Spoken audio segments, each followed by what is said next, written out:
Salut et bienvenue pour une nouvelle vidéo rétro série film sur la chaîne. Aujourd'hui, nous plongeons dans l'univers de la série TV culte des années 90, la série Le Caméléon, qui était diffusée à l'époque en France sur la chaîne M6 lors de la trilogie du samedi. Une série qui a captivé des millions de téléspectateurs à travers le monde avec son personnage principal mystérieux.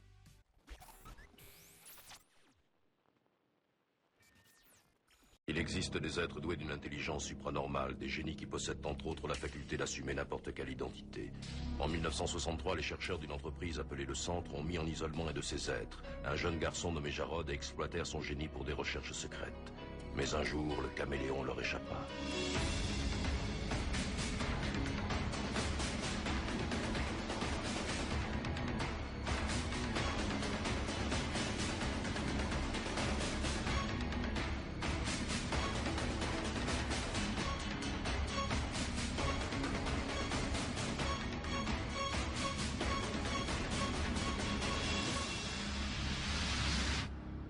Le Caméléon ou The Pretender aux USA a été diffusé pour la première fois en 1996. Elle raconte l'histoire de Jarod, un homme doté d'une intelligence exceptionnelle et d'une capacité unique à se fondre dans n'importe quel rôle. Enlevé alors qu'il était enfant par une organisation secrète appelée le Centre, il est utilisé pour ses talents jusqu'à ce qu'il découvre la vérité sur son passé. Jarod, interprété par Michael T. Weiss, passe sa vie à s'échapper du centre, à aider des personnes dans le besoin et à chercher des indices également sur ses véritables parents. Chaque épisode le voit alors adopter une nouvelle identité, donc aussi également un nouveau métier, utilisant alors ses compétences pour aussi bien résoudre des problèmes que rendre justement justice selon les épisodes. Mais Jarod n'était pas seul dans cette aventure. Il était poursuivi par Miss Parker, jouée par Andrea Parker. Une femme au passé troublé et aux motivations souvent ambiguës. Miss Parker était accompagnée de l'intrigant Sidney et du fidèle Brott. Et justement, elle est déterminée à ramener Jarod au centre. La dynamique entre Jarod et Miss Parker était justement l'un des aspects les plus captivants de la série. En effet, leur relation complexe, mêlée de haine, de respect et de compréhension mutuelle, ajoutait une profondeur émotionnelle aux yeux des téléspectateurs. À l'époque, chaque épisode était une nouvelle aventure. Quelque chose qu'on voyait beaucoup dans les séries des années 90, 2000, un peu moins maintenant, où justement il y avait toujours cet épisode thématique avec quelque chose, ou par exemple, je sais pas, Smallville par exemple, chaque épisode avait son méchant avec Crypto-Monstre, là où Buffy à chaque fois avec son nouveau méchant vampire, ou là par exemple, bah là, avec chaque nouvel épisode c'était le nouveau métier. La série pouvait nous faire découvrir différents endroits des États-Unis, justement avec le fait que Jarod essayait d'échapper à l'organisation qui le traquait, pouvait justement interpréter n'importe quel métier sur différents endroits. Donc on avait souvent de multiples histoires différentes avec justement genre le passé de certaines personnes, justement genre des histoires touchantes par rapport à des gens que Jarod pouvait aider.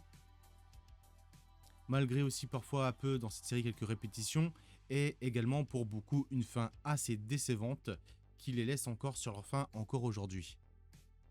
Dans la série, ils pouvaient aussi bien se transformer en médecin, avocat, pompier, et encore bien plus de métiers que ça. Au-delà de l'action, des mystères et justement de plein d'autres choses, la série évoquait aussi des thèmes profonds. L'identité, la liberté, la quête de soi, genre apprendre à se connaître, apprendre des choses de son existence. La série a su toucher le cœur des fans et a créé justement une grosse communauté à travers le monde. Je vais vous donner les audiences moyennes aux États-Unis à l'époque. Pour la saison 1, on était en moyenne à 16,20 millions de téléspectateurs. Pour la saison 2, on était à 11,40 millions de téléspectateurs. Donc on peut voir une grosse amélioration. La saison 3, on a eu une petite baisse avec 10 millions de téléspectateurs. Parce qu'à la saison 4, on arrivait à 8,70 millions de téléspectateurs. Où là, vraiment, la baisse se fait un peu plus ressortir.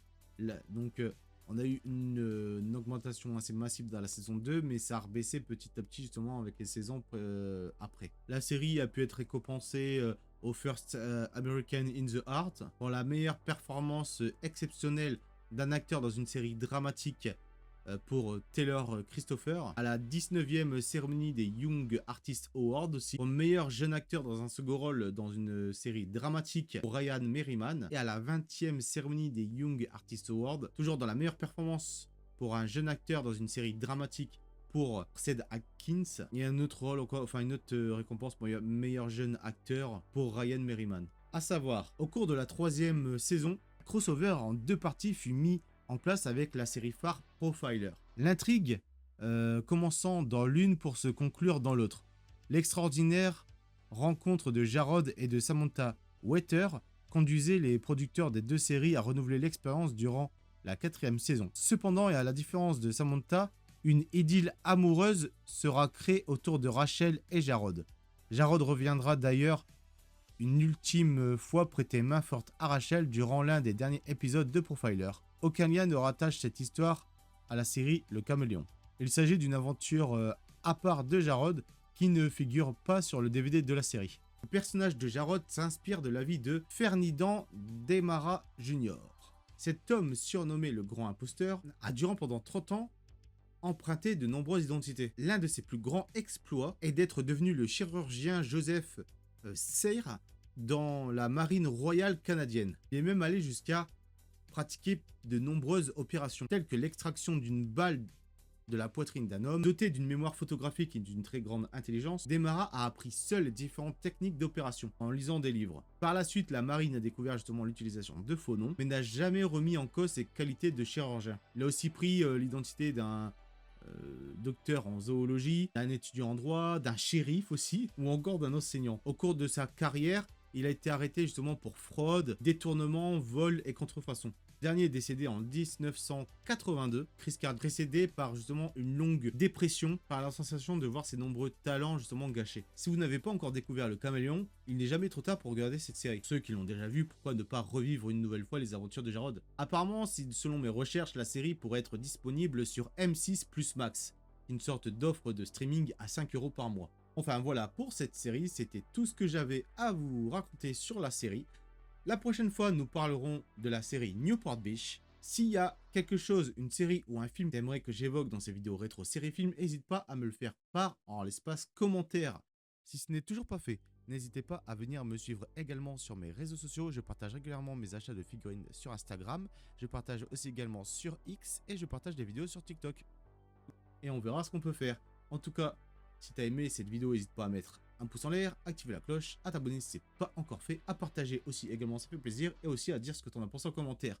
En tout cas, voilà, c'était Lord, je vous souhaite une bonne journée ou une bonne soirée, et je vous dis tchuss!